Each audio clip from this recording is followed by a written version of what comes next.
Export seafood leaves Karachi, while many processors lack secure documents and basic services. How that chain strips their bargaining power explains poverty far beyond one harbor. Why is Pakistan so poor? Life on the streets explains. That imbalance runs through streets far from the waterfront. Work is everywhere. Looms hammer, porters bend under sacks. Vendors defend a few feet of pavement, yet a full day can still fail to cover food, rent, fuel, and debt. I want to understand why relentless labor produces so little control. Verbal deals leave no proof. Middlemen set the price. One medical bill or failed crop can force a costly loan. In this video, we trace how these pressures keep skilled workers poor and why the cause lies in unequal power, not personal failure. One failed monsoon can turn skilled herders and craft workers into urgent sellers, exactly when buyers hold the strongest hand. Useful rain greens the dunes, refills village ponds, and supports millet, pulses, and fodder. A failed season cuts crops, weakens animals, and lengthens the search for drinking water. Tharparkar has built hard knowledge around that swing. Traditional houses block heat, deep wells reach buried supplies, and covered underground tanks protect water from evaporation. But groundwater is often deep or saline. Women and girls carry much of the collection burden, taking hours from school or paid work. Livestock provides food, working value, and emergency savings. During drought, the need to sell quickly gives buyers leverage over carefully managed goats, cattle, and camels. When pasture and farm jobs contract, men move toward towns, construction sites, or irrigated districts. That brings a chance to earn, not stronger terms. Embroidery carries the same imbalance. Skilled pieces pass through several traders before reaching higher-paying urban customers, leaving the maker far from the strongest price. The work is not failing. Families conserve water, manage herds, stitch valuable work, and migrate when jobs vanish. Poverty persists because erratic rain, costly transport distress sales, and middlemen deny urgent sellers enough time to bargain fairly.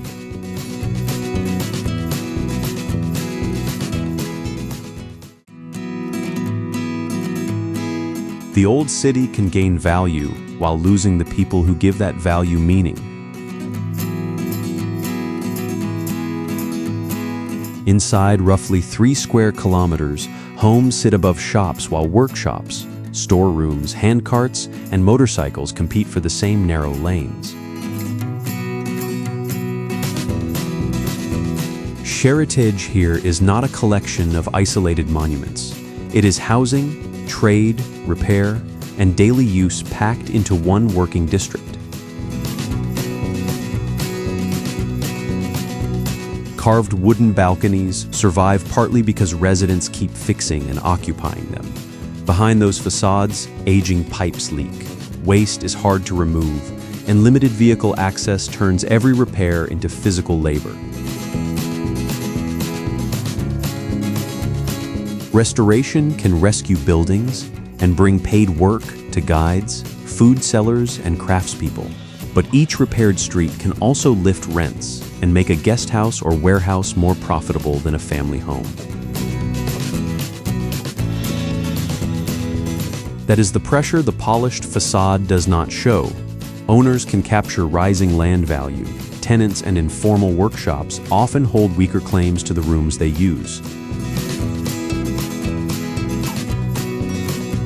The same lane may carry cooking smoke, small manufacturing, and worshippers at different hours each day. Remove residents, and that rhythm cannot be rebuilt with fresh paint. Heritage lives only while workers keep a roof and livelihood inside the walls. If rising value removes them, Lahore preserves buildings but empties their meaning.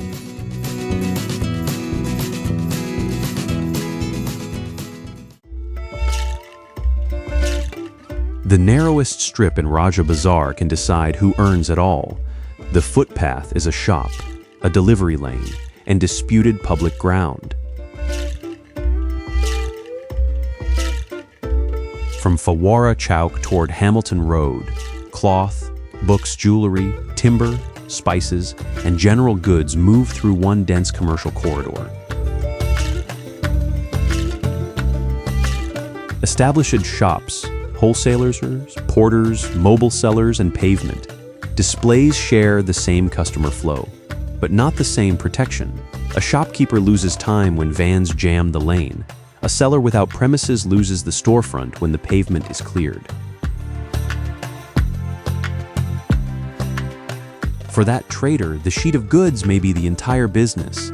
It must be carried in, exposed to foot traffic, then removed every night. Renovation and pedestrian space toward Hamilton Road can make walking safer, bury utilities, and reduce traffic conflict. But the result depends on permits, loading hours, and legal room for informal trade. Clearance is presented as order replacing disorder. The harder calculation is who captures the value of public foot traffic and who can be removed without compensation. Established traders need reliable deliveries, but clearing the least secure sellers does not distribute order, it concentrates access. Every Raja Bazaar clearance decides who may earn from the street and whose daily income the city can push aside.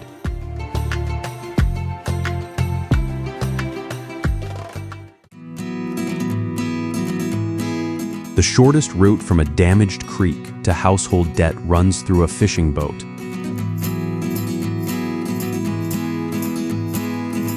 At Ibrahim Haidiri, a thin catch forces small crews to travel farther, stay out longer, and burn more diesel before any auction price is known.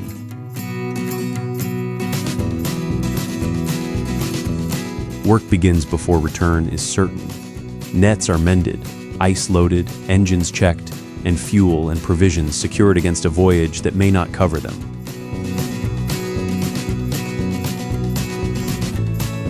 Korangi Creek carries more than boats. Untreated sewage, industrial discharge, and solid waste from Karachi's expanding industrial belt press against already stressed near-shore waters. Along the muddy edge, mangroves shelter juvenile fish, hold sediment, and brace the shoreline. When those trees are damaged, the next catch loses part of its nursery.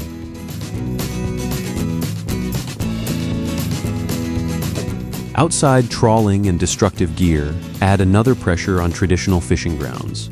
Skill cannot replace habitat or protect a small boat's access.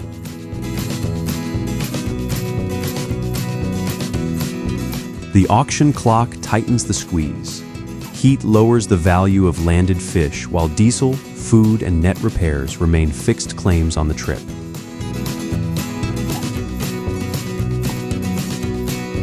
A weak voyage then moves straight into the home as debt. The crew absorbs pollution costs that factories and city drains do not carry.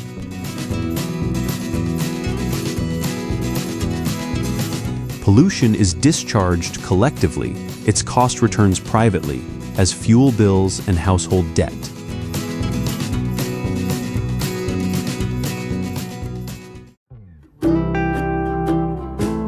One wall of gates can feed fields across Sindh while shrinking the working ground beneath a fishing boat.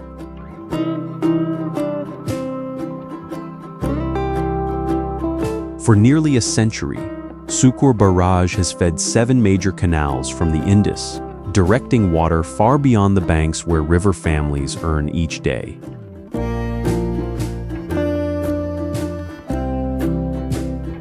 At provincial scale, This is immense engineering. Gates hold, release, and divide a river to support cultivation across a vast agricultural region.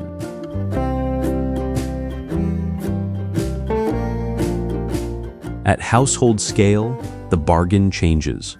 Regulated flows alter seasonal shallows, fish breeding conditions, and the routes small crews can use while restricted and difficult stretches narrow every trip.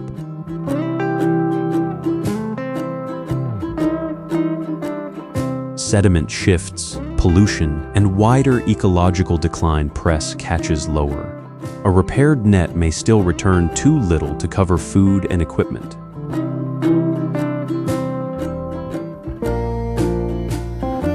Families respond with more work, not less. Fishing is patched together with ferrying, unloading, or agricultural day labor whenever the river yields less.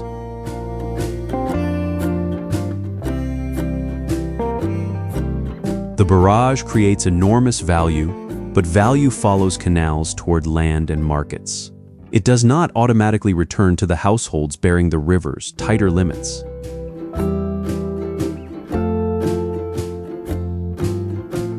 Water leaves the gates toward distant fields. Beside them, fishing families patch declining income with ferrying, unloading, and day labor.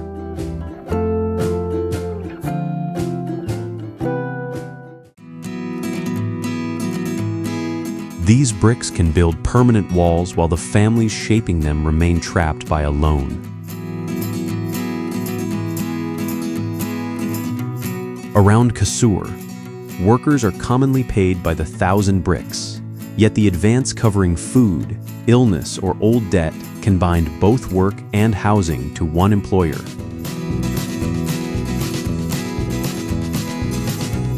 Before firing, every brick passes through hands.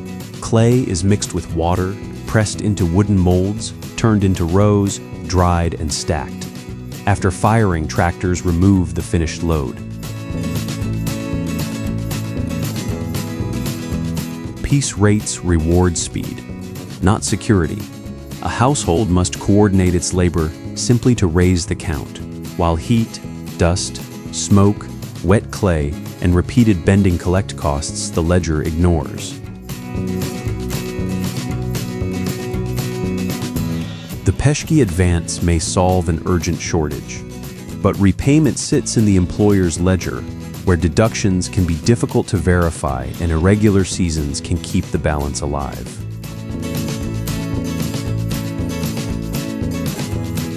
Debt then controls more than wages. When the job and the family's shelter stand on the same kiln ground, changing employers can mean losing both at once.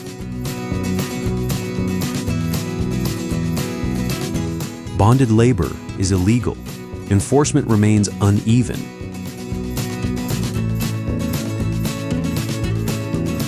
These rows show no shortage of effort.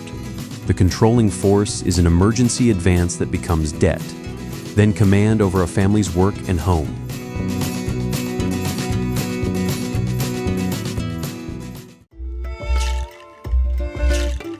Crowds can fill Hashtnagri all day without guaranteeing a single rupee in wages.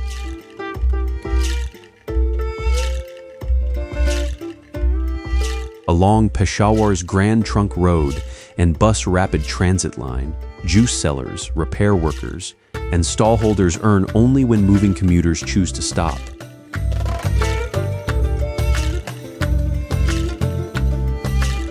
The timetable is not written by an employer. Traders read morning, school, and evening peaks, then adjust stock and hours with precision.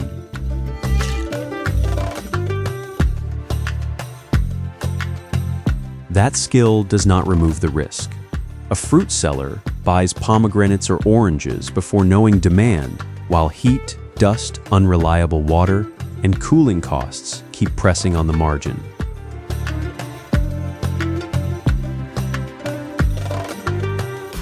At a phone counter, the same burden takes another form. Tools, spare parts, and rent must be covered even when few customers arrive.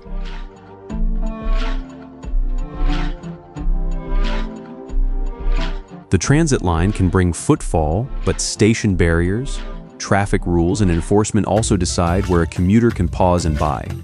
A small design choice can shift income from one row of stalls to another.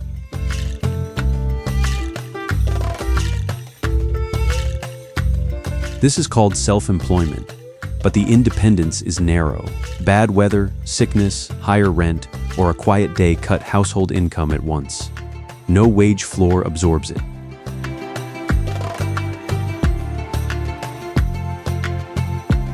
These traders understand the market closely enough to follow the crowd hour by hour.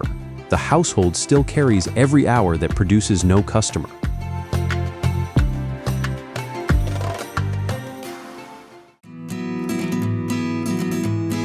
The loom runs without pause. The worker beside it has no secure week ahead. Gray cloth leaves Ghulam Mohammadabad for larger mills and exporters, while orders, prices, and power remain controlled elsewhere. The work is exact. Yarn must be mounted, tension watched, broken threads tied, and finished rolls removed for dyeing and sale. These room-sized workshops may sit several subcontracting steps below the final buyer. A deadline travels downward as an order. Bargaining power does not. When export demand weakens, shifts can shrink or disappear with little warning. When electricity fails or voltage drops, the machine stops, and workers paid by shift or output lose income despite remaining ready. The noise suggests industrial strength, yet the work may rest on only a verbal promise offering little protection when an order book empties or shifts are cut. Lint hangs in poorly ventilated rooms. Repeated movement, exposed machinery, and constant sound place the body under pressure, while protective gear remains limited. Wider street economy locks onto the loom's rhythm. Tea stalls serve shifts, repair technicians revive machines, and fabric carts carry rolls onward. Value climbs with the cloth through finishing and sale. Income risk stays below. Skill keeps the fabric moving. Insecurity persists because contracts, electricity, and orders remain beyond the worker's control.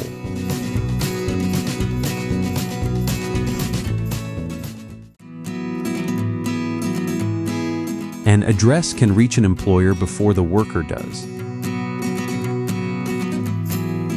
Liari sits near Karachi's port, Leah Market, and old freight routes, yet its outside reputation can outweigh generations of harbor labor and street commerce. That reputation hides an older working district.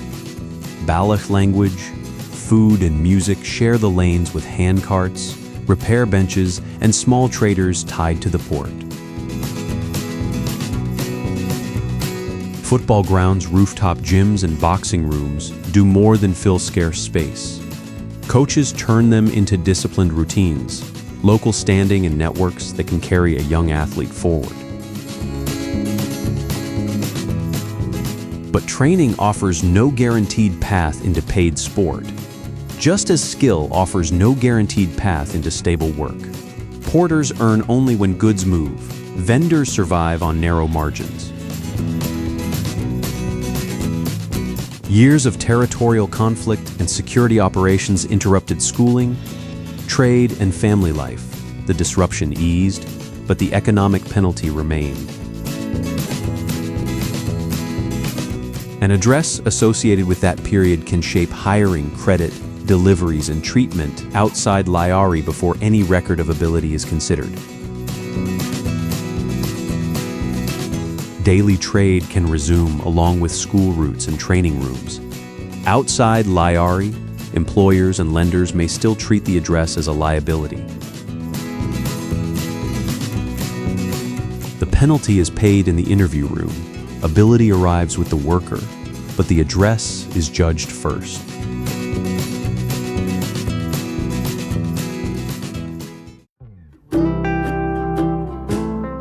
brightest goods in Shahi Bazaar carry risks the final counter does not show.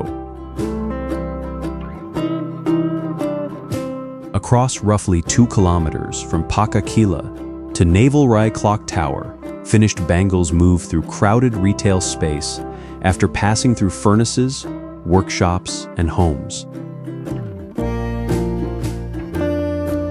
Single circle of glass is not made in one place. It is heated, shaped, joined, cooled, decorated, sorted, and packed, with each stage able to pass to different hands. That division makes production flexible. It also lets contractors spread orders across many households while no single worker controls the price charged at the bazaar. Heat is the first hard cost. Furnaces depend on gas and electricity, and an interruption can cool equipment, stop output, or spoil a batch already underway. Then the risk moves indoors. Women often join, decorate, or sort bangles at home, combining paid orders with domestic labor. Payment comes by completed piece, not by the hour held open for work. Waiting, outages, and broken glass bring no compensation. The packet gains value as it travels toward the illuminated shelf. The worker at home gains little leverage over that final price. The beauty is real, but its hidden division is harsh. Every shining bangle leaves costly energy, unpaid waiting, and the risk of piece rate work with the worker holding the least power.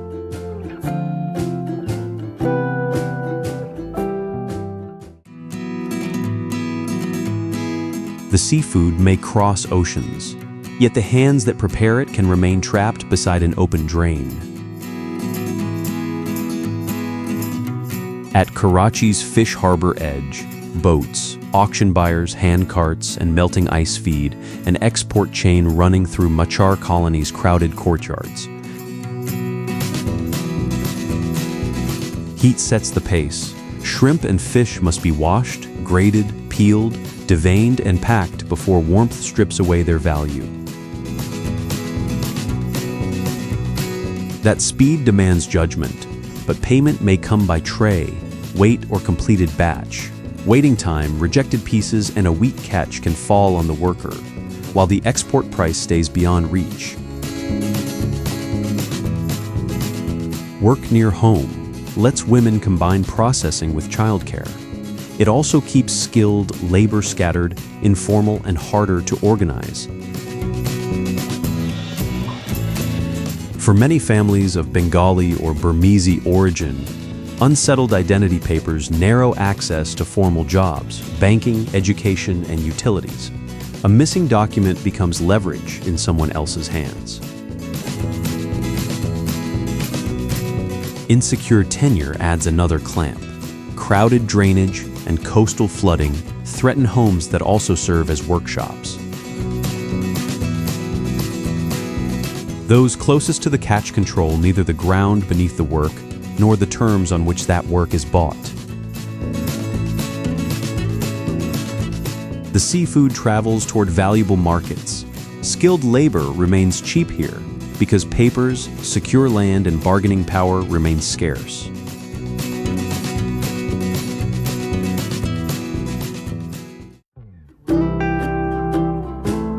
Shrine built around prayer has become a food line for people the formal safety net does not reliably reach.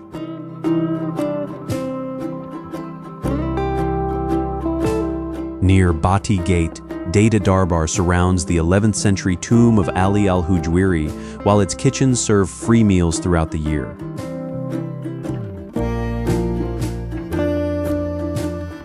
Langar begins with devotion, but it runs on weight and labor.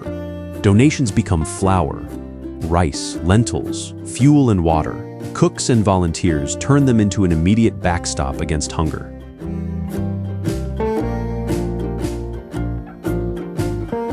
That meal carries dignity because it asks for no wage slip or insurance card. For a traveler or a household under pressure, it can protect the day's last cash.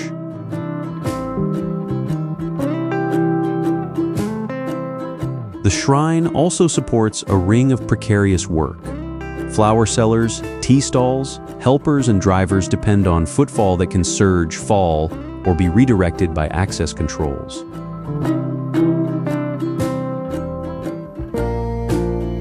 Rose petals and garlands may mark devotion, but barriers, guards, and security lines reveal another burden. Keeping this place open requires paid and unpaid labor long after the cooking begins.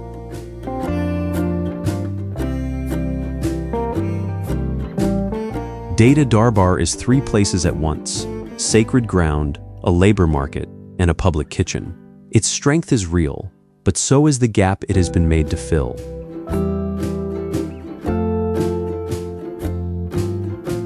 Free plate cannot secure rent, healthcare, or stable wages once the pots are empty. Here, public neglect is measured by how much devotion must provide.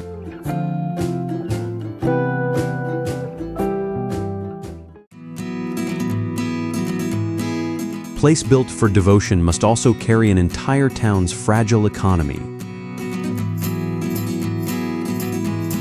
Around the 13th century shrine of Lal Shahbaz Qalandar, every great gathering expands work, food, transport, and public need at once.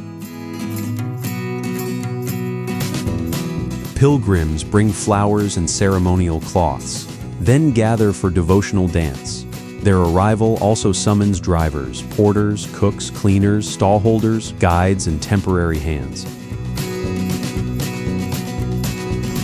Before peak days, traders stack supplies, tea stalls prepare for longer hours, and communal kitchens enlarge their operations. Donations and volunteer labor become meals for pilgrims and people facing hunger. The shrine therefore does more than organize worship. It acts as employer, dining hall, relief counter, and gathering ground when formal welfare is too thin.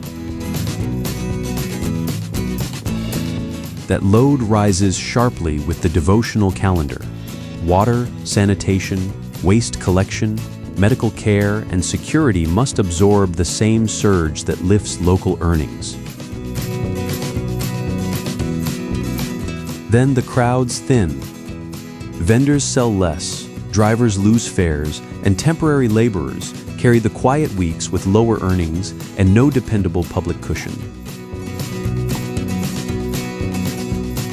The seasonal bargain is plain. The sacred precinct creates real work, yet workers hold little leverage over its timing. Poverty remains when faith must carry jobs, food, and emergency support that public institutions have not secured.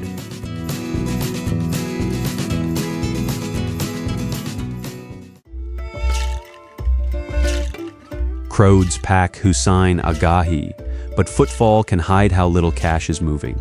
One embroidered piece may still pass from a rural maker to a contractor and retailer, while cheaper machine work reaches the shelf first.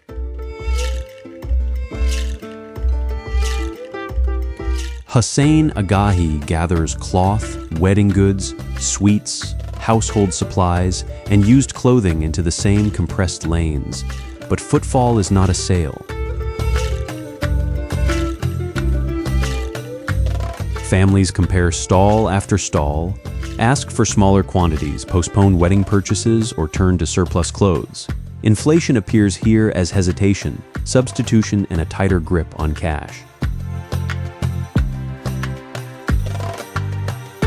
Hand embroidery carries skill and long hours, yet the maker rarely controls the final bargain. Contractors collect pieces, standardize designs, and negotiate with retailers. Each step moves pricing power farther from the woman who made the work.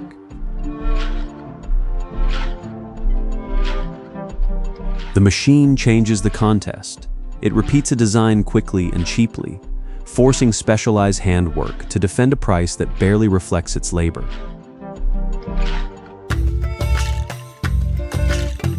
Shopkeepers are squeezed as well. Rent, transport, and replacement stock rise even when customers leave with less. That is why the striped canopies can shelter intense movement without broad prosperity. The hard arithmetic is clear. Crowds measure spending pressure, while the weakest bargaining position remains with the hands making the distinctive goods.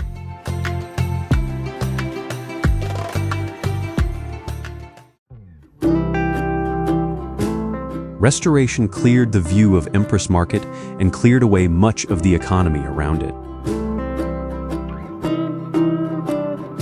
At Empress Market, the limestone hall and clock tower have stood since 1889.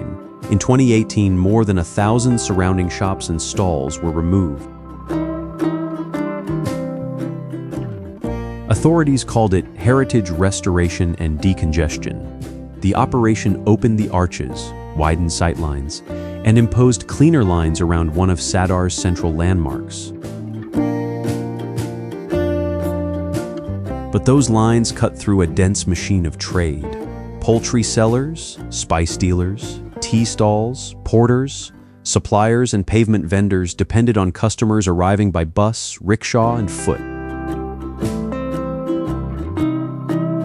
Legal status decided who could hold ground. Traders with formal leases had stronger claims. Kiosk holders and workers tied to erased businesses had little protection. The clearance did not merely remove counters.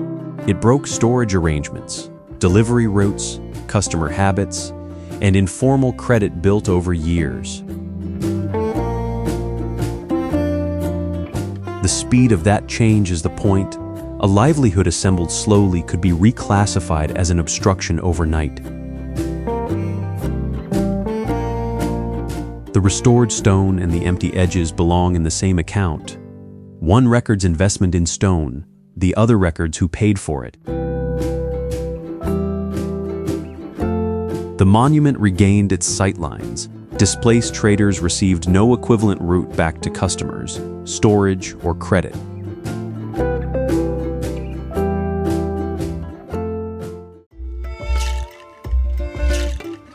Modern city's food supply completes its hardest stretch on human shoulders. Behind Lahore's Delhi gate, trucks can reach Akbari Mandi's outer lanes, but narrow approaches force porters and handcarts to finish roughly the last 100 meters. Rice, pulses, chilies, dried goods and spices arrive in bulk. Loads are checked, weighed, sampled, and divided before they can move into storerooms or smaller vehicles. This is wholesale logistics pressed into a 19th century street pattern. Large vehicles bring scale, then congestion strips that advantage away at the market's edge. Inside, sacks rise toward the ceiling because floor space is valuable. Every stack depends on loaders who know balance, weight, open lanes, and the moment traffic will lock a route. That knowledge is not unskilled labor.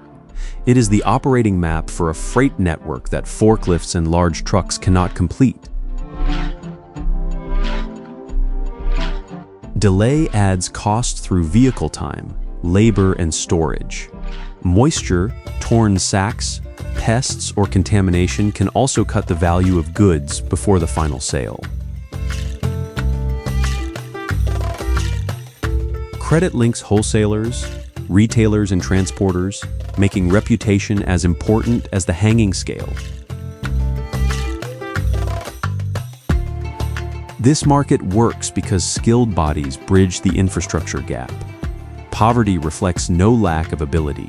Old lanes force labor to replace modern access.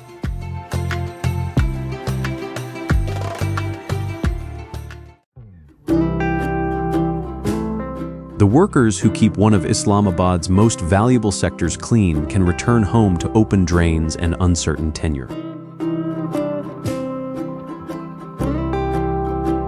France colony sits in F7 force. near the expensive shops and broad roads of Jinnah supermarket, yet its narrow lanes receive weaker maintenance. This is not a distant edge of the capital. It is a neighborhood within walking or commuting distance of households and businesses that employ sanitation staff, domestic workers, guards, and other low-paid service workers. The community is predominantly Christian, though not exclusively so, and the name does not indicate French origins. That identity matters because Christian workers can face inherited occupational stigma, especially around sanitation work. Low pay is only one pressure. Informal contracts weaken bargaining power, while poor drainage, irregular repairs, and insecure tenure shift the cost of urban neglect back onto residents. Surrounding land is valuable, so even improvement can carry a threat. If upgrading becomes removal, homes are cleared while workers lose proximity to jobs that depend on their daily presence. The churches and local organizations complicate any picture of passivity. They support education, health work, and organized claims for basic services. France colony makes Islamabad's bargain plain. The capital relies on these workers, then treats their homes as provisional.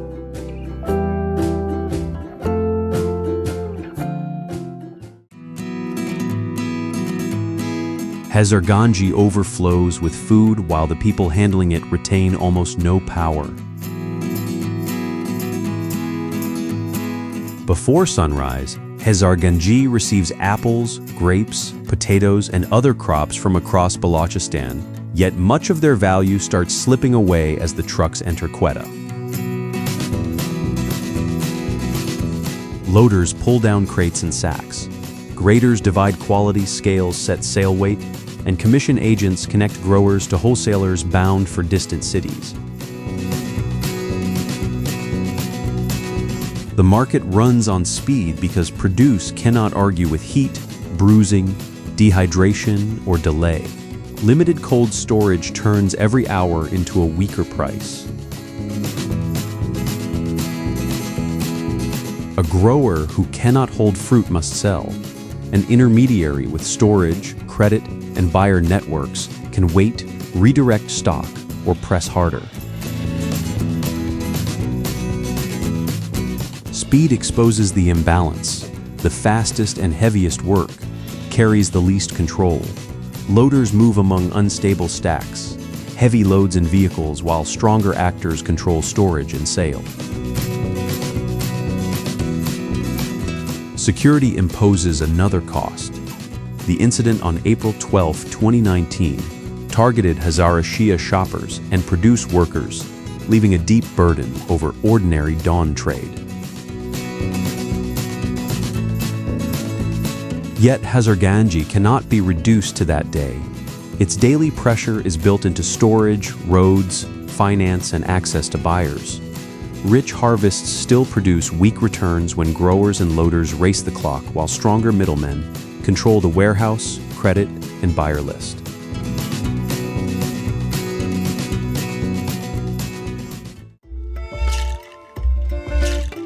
Gwadar's global port rises beside fishermen's, losing room to reach the sea.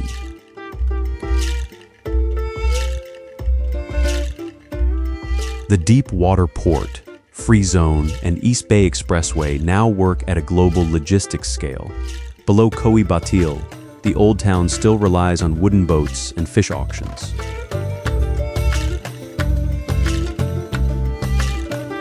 Shahi Bazaar, the Balak Ward, Mullah Band, the Fish Harbor, and Patizar carry a maritime life older than the modern project. Boat builders shape and repair hulls by hand.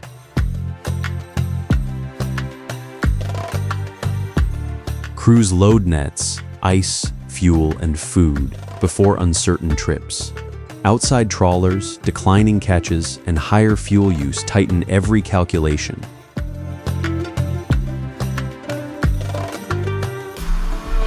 The expressway's first phase opened in 2022, with further links developing toward the airport corridor. Concrete advanced faster than local access.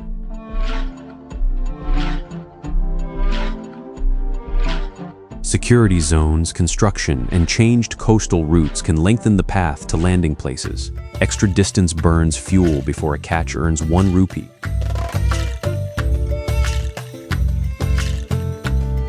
Water, electricity, technical training, and stable local work remain recurring concerns. Investment is visible, but bargaining power still sits elsewhere.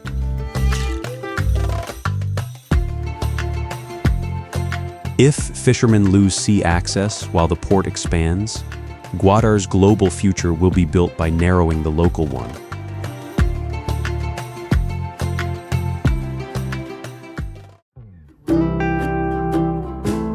Residents financed the sewer beneath their lane, the city-scale network remained beyond their command. Through the Orangi pilot project, residents mapped lanes, formed committees and financed small sewer lines, while trunk sewers, treatment, drainage and disposal still required public authority. That divide defines Orangi town. Families can dig the local connection, but they cannot order the larger network to receive what the lane carries. The same discipline builds upward. Brick rooms are added floor by floor with shops, kitchens, sleeping spaces and workshops pressed into the same property.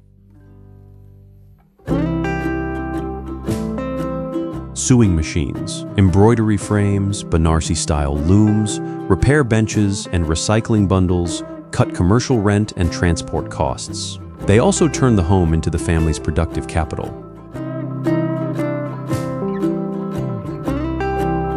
But finished goods often pass through contractors or middlemen who control access to Karachi's larger markets. The maker carries the work, the intermediary holds the route to the buyer. Unclear land rights, irregular leases, and demolition fears keep that capital exposed. A workshop that could support investment may be difficult to use as collateral or equip safely. Residents have proved their capacity to organize. What their work cannot secure by itself is the land and public services that turn effort into durable wealth.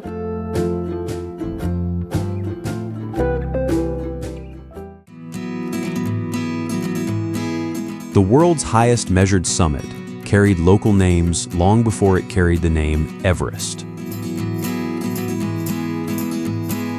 Tibetans call it Chomolungma. In Nepal, it is Sagarmatha. British surveyors identified Peak 15th as the world's highest measured summit in the 19th century. The English name Everest followed in 1865. Surveying did more than settle a question of height. Maps and national ambition turned one peak into a global prize, while monasteries, blessing ceremonies, cairns, and prayer flags kept it inside a sacred landscape. The 1924 disappearance of George Mallory and Andrew Irvine left an unanswered summit claim. The first confirmed ascent came in 1953 with Tenzing Norgay and Edmund Hillary. Behind those famous names stood a much larger workforce. Sherpa and Tibetan workers find routes, carry loads, cook, fix ropes, support rescues, and read the weather before it closes the mountain. This is not empty ice awaiting conquest. Expedition traffic enters a lived geography of villages, trading paths, glaciers, and ritual, shaped by communities working beneath its weather. Oxygen bottles, discarded equipment, and crowded routes expose the modern pressure behind the legend. Memorial stones record those lost and place a human cost beside every summit claim. Maps, prayers, and ambition made Everest global. Its meaning still begins with the communities beneath its glaciers.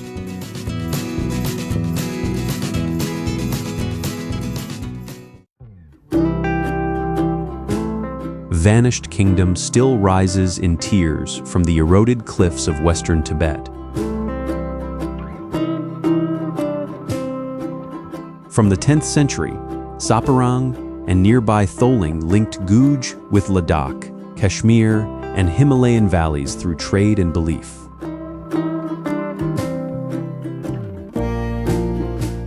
Sit's builders did not spread the settlement across level ground. They drove it upward through eroded cliffs above the Sutlej basin. Cave homes, workshops, and storerooms occupied the lower slopes. Temples stood higher. Palace and defensive positions commanded the summit.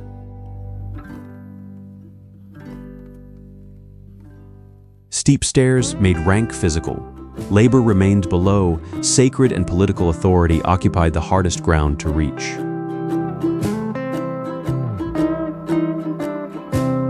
Inside protected chapels, mural colors preserve influences carried across the mountains.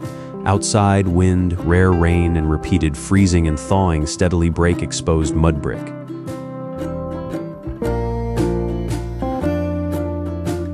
This construction is Saparang's great engineering wager.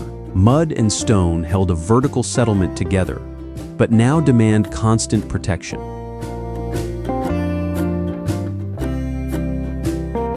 Jesuit missionaries reached Guj in the 17th century, shortly before the kingdom lost independent rule.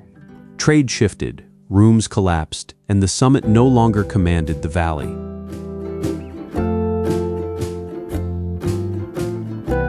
Saparang leaves hierarchy exposed in the slope, labor below, sacred and political authority above. Its silence shows how built power can outlast the kingdom that organized it.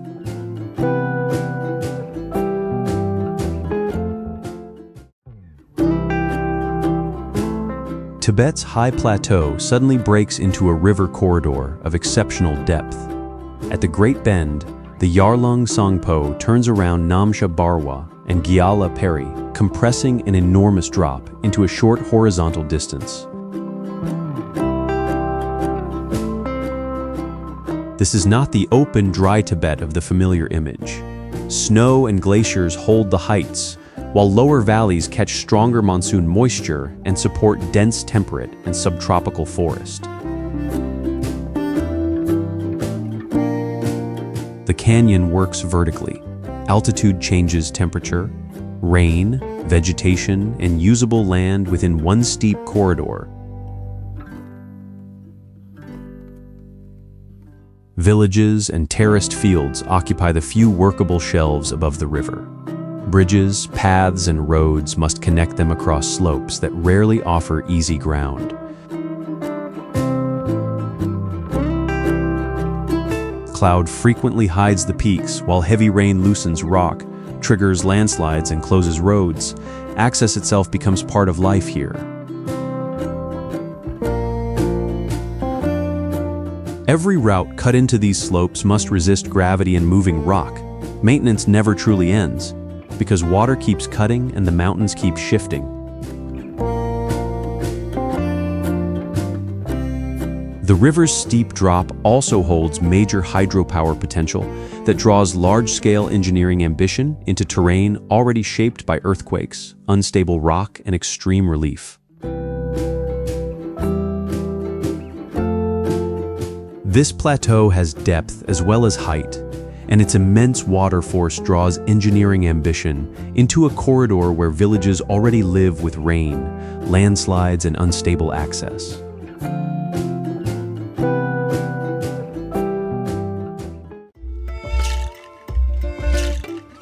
Small crescent of water carries international weight in one of the Himalayas' driest high basins.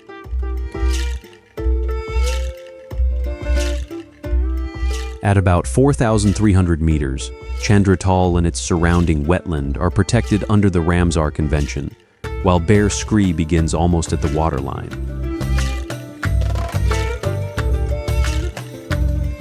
Snow-fed drainage links this small body of water to the Chandra River system, yet the lake survives inside a cold desert where soil forms slowly and summer ends fast.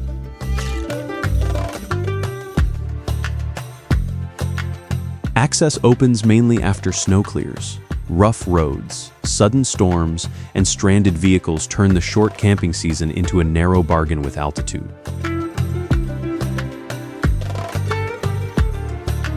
The most vulnerable ground is not the rock, but the thin cover of grass around it. Alpine plants feed insects and seasonal waterfowl, then recover slowly from tires, boots, and repeated trampling.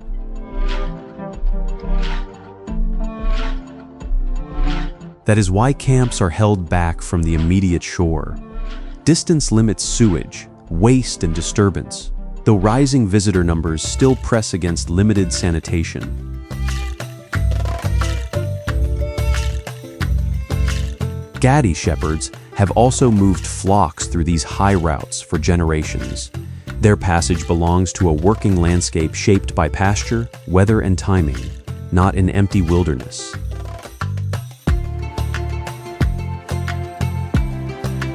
Chandratal refuses to soften the desert around it. The shore's fragility forces limits on camps, waste, and movement. The lake can endure only if people hold back.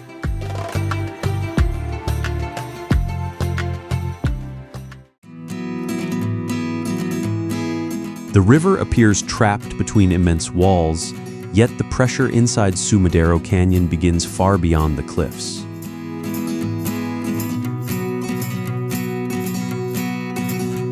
Here, the Grijalva has cut through uplifted limestone, while the Chicoacén Dam has raised the water and changed its flow.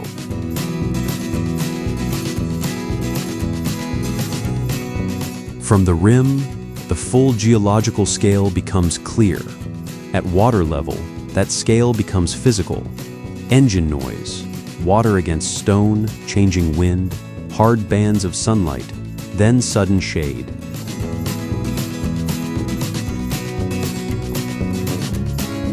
The boat routes from near Chiapa de Corzo work through bends where cliff height and current keep changing. This is not empty stone, it is a vertical habitat.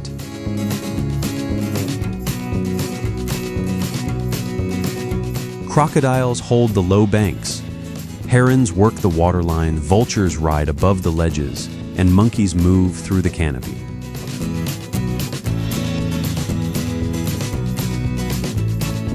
Caves and forest shelves break the limestone face. The mineral-coated formation called the Christmas tree marks how water continues to build detail inside a gorge made by erosion.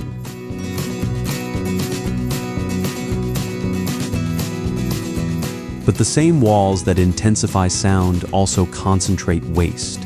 After rain, plastic, timber, and other debris can arrive from settlements and tributaries upstream.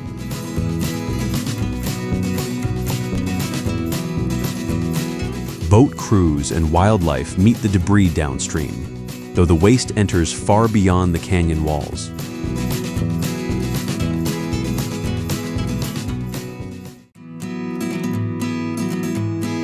Trading crossroads rose from a high desert where green fields depend on water delivered from snow and ice. Leh linked routes toward Kashmir, Tibet, Yarkand, and the wider Central Asian trade network. Palace walls, caravan lanes, mosques, monasteries, and Buddhist stupas record a town built through exchange, not isolation.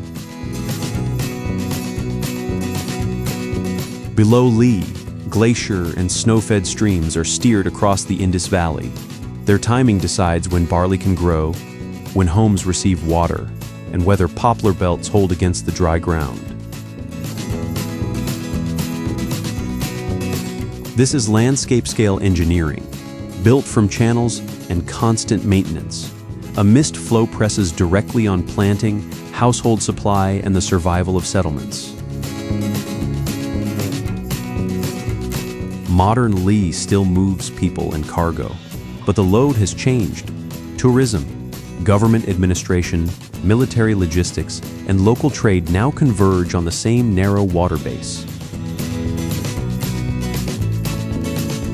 Seasonal visitors bring work in transport, trekking, hotels, and restaurants. They also drive construction, waste, and water demand during the driest months, when the valley has the least room to absorb pressure. Roads tie the bazaar to hilltop gompas, the airport, military installations, and outlying villages. Cultivated strips sit beside freight routes. Transit and daily life occupy one constrained valley floor. Leh is no gateway alone. Tourism and logistics can expand only by drawing on directed water that farms and households cannot replace.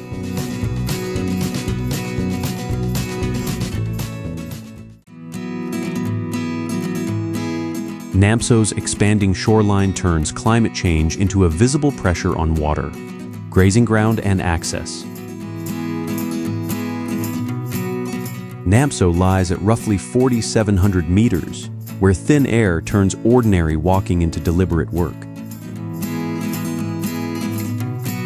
Snowmelt, glacier-fed streams, and rain enter this closed basin, but only evaporation carries water away.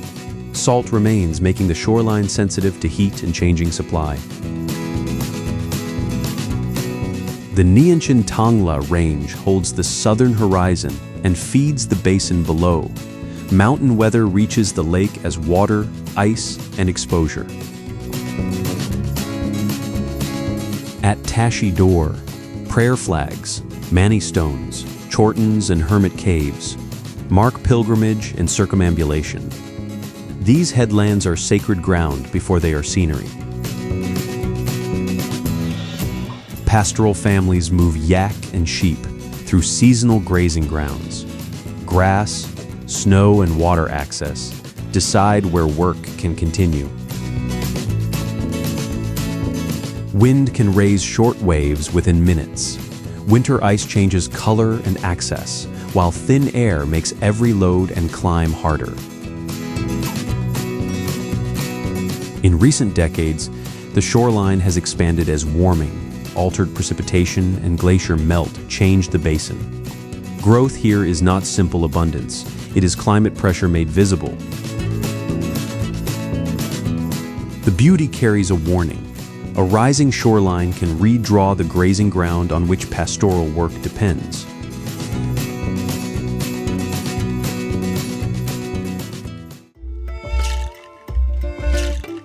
At nearly 4,000 meters, a herd can cross a vast horizon and still be working inside a narrow margin.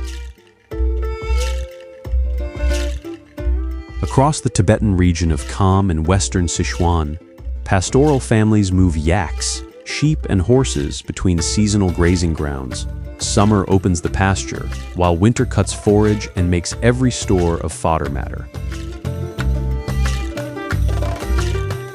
The scale is horizontal, but it is built by labor. Black yak hair tents must be set, herds turned, milk processed, wool handled, and supplies carried over long distances.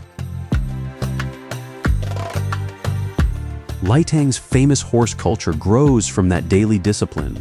Riding skill, saddles, and decorated horses carry identity because horses remain part of movement and work, not performance alone. Summer gatherings make the skill visible, but the cold season reveals its foundation. Slopes turn gold, grazing thins and stored feed, market purchases, and weather forecasts become practical safeguards.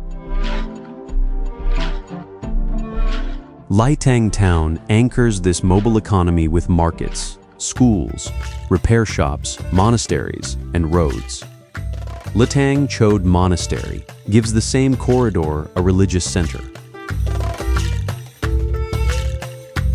Roads improve access, but urban growth redraws grazing boundaries. Transport links herders to buyers and services while squeezing the land beneath the herd. Winter exposes Latang's margin. Roads reach new buyers and services, even as growth narrows the grazing ground beneath the herd.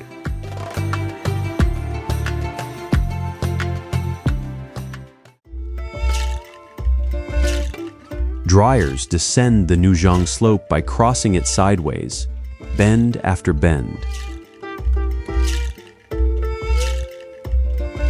The Nujiang 72 turns stretch the slope into stacked switchbacks, carrying the G318 route from Yella Mountain toward a far deeper river valley. 72 is a conventional name, not a surveyed count. The engineering principle matters more. Each traverse lengthens the road until engines, brakes and tires can manage the gradient. For drivers, the descent is sustained mechanical discipline. Low gear controls speed. Mirrors clear blind bends. Wide gaps leave room for heavily loaded trucks climbing slowly in thin air. Riding the brakes can build heat across bend after bend. The famous view is therefore a working surface, measured through pedal pressure, engine note, and available space. The upper road takes snow and ice. Lower down, rain, loose gravel, falling rock and landslides can change grip, visibility, and the usable width of the road. Barriers, warning signs, retaining works, and gravel pullouts reveal the labor behind every crossing. Repair crews return because exposed slopes keep pressing loose material toward the route. The road never conquers the mountain. Its geometry keeps weight, weather, and machinery within narrow limits. Every controlled bend depends on drivers reading the slope and repair crews returning after weather breaks it open.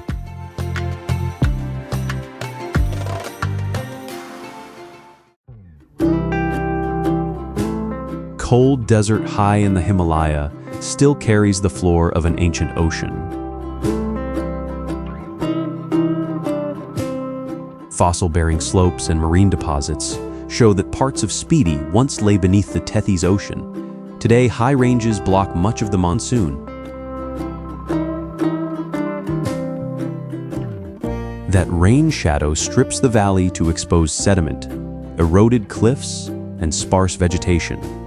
The Spiti River keeps cutting through the rock, opening a pale corridor for villages and roads. Settlement depends on narrow terraces where meltwater can be channeled into barley and pea fields, with a brief growing season, sowing, irrigation, harvest, and fodder storage crowd into one short summer. Across Spiti, each settlement occupies a different choke point in the same system: water, road access, pasture, repair, or religious life. Monasteries. Shortens and Mani walls bind those settlements along routes that snow, rockfall, and landslides can interrupt. Access from Kinnaur and the Manali Kunzum Road obeys different seasonal limits, controlling food, fuel, and movement. Tourism extends the cash season but also makes the brief summer carry a year's construction, traffic, and waste. Across this journey, effort is never the missing ingredient. Security depends on who controls contracts, prices, land, services, water, and access, and whether workers can bargain over the terms.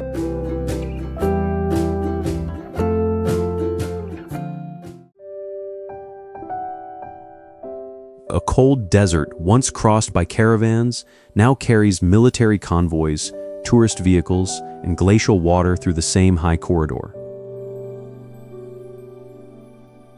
North of Leh, Nubra forms where the Nubra and Shiak rivers spread into broad channels between dunes, bare mountains, orchards, and fields.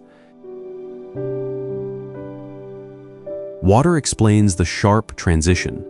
Villages divert glacial runoff into irrigation channels, supporting barley, poplars, and apricot trees beside bare rock and sand. Here, cultivation is not separate from engineering. Each channel turns a limited flow into food, shade, and settlement. Hunter's double-humped Bactrian camels preserve another layer of the valley. They once belonged to the trade route toward Yarkand in Central Asia. Tourism has shifted them from freight power to heritage income. Above the corridor, Disket Monastery and its large Maitreya statue face roads and settlements. Religion, trade, and transport occupy the same terrain rather than separate worlds. The modern border adds harder limits. Roads, checkpoints, permits, and convoys reflect Nubra's proximity to sensitive frontiers and the Siachen region. Tourism pays homestays, guides, camel handlers, and drivers, but also increases water use, building, and waste in a desert, where each grove depends on glacial flow. Nubra's terrain defines the frontier. Fields, monastery walls, caravan camels, and military roads show how trade, faith, and strategic control share one corridor.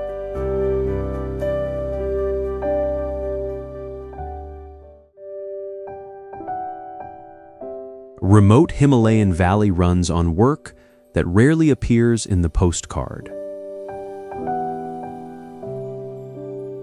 Beside the speedy river Kaza concentrates the fuel, repairs, markets, health services, and transport that keep roads open toward Ki, Khyber, Langza, Hikim, Tabo, and Kunzum. It is not a polished monument, it is the valley's working bench, where buses load, drivers hunt for parts, and mechanics check brakes before another climb. The vehicle repaired here may be days from another dependable workshop. That distance turns a tire, a wrench, and a stored spare part into critical infrastructure. Supplies face long mountain roads, snow, landslides, and seasonal closures. Winter thins deliveries and choice. Flat roofs, solar panels, and stored fuel show how Kaza prepares for interruption. Before dawn, tea stalls start serving. Goods arriving in Kaza are sorted again and pushed outward to smaller villages, where a missed delivery can narrow daily life. Summer brings rooms, taxis, and restaurants to capacity. It also raises water use, waste, and construction pressure, making this dry basin carry the cost of access. Every departure rests on servers, drivers, shopkeepers, and mechanics, each holding one link under severe conditions. Kaza's value lies there. It repairs the vehicle, pours the tea, redistributes the load, and keeps remote speedy within reach.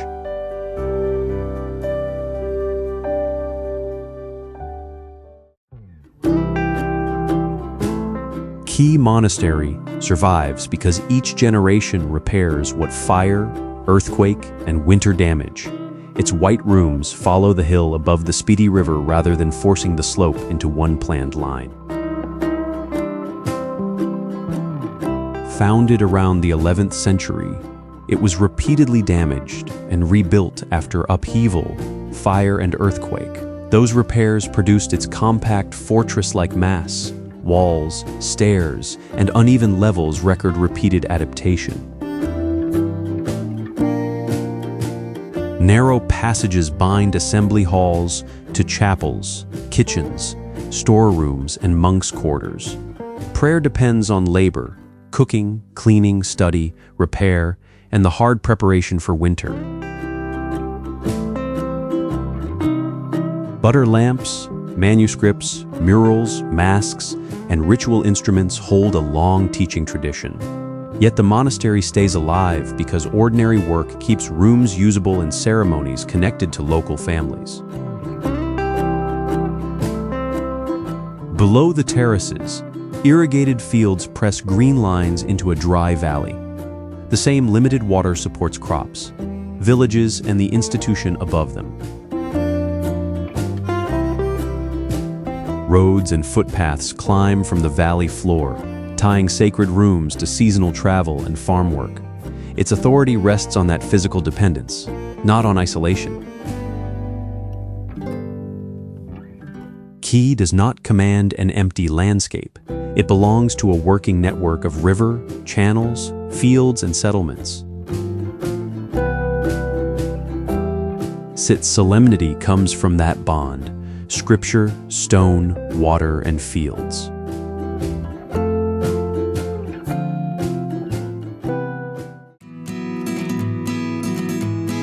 What looks like an empty mountain forces a village to count every armful of winter fodder. Khyber stands at roughly 4,200 meters, where a few productive months must support households through the long cold season. The whitewashed houses are compact for a reason.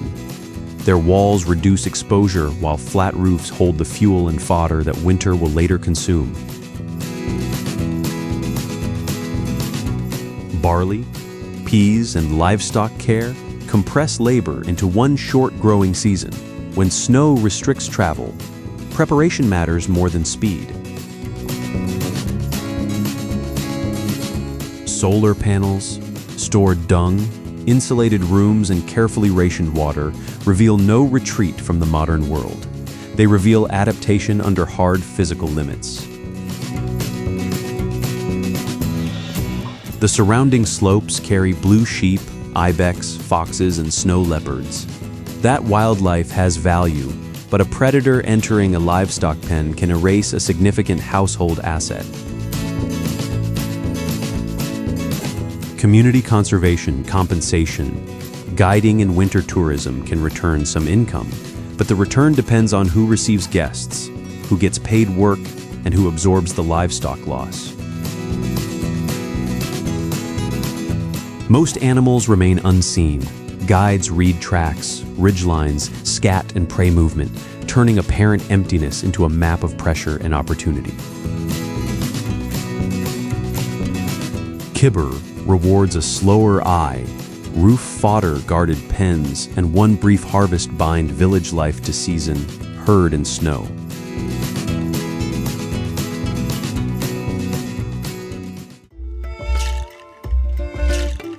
Sacred water and power infrastructure occupy the same high basin, beside grazing herds and village roads.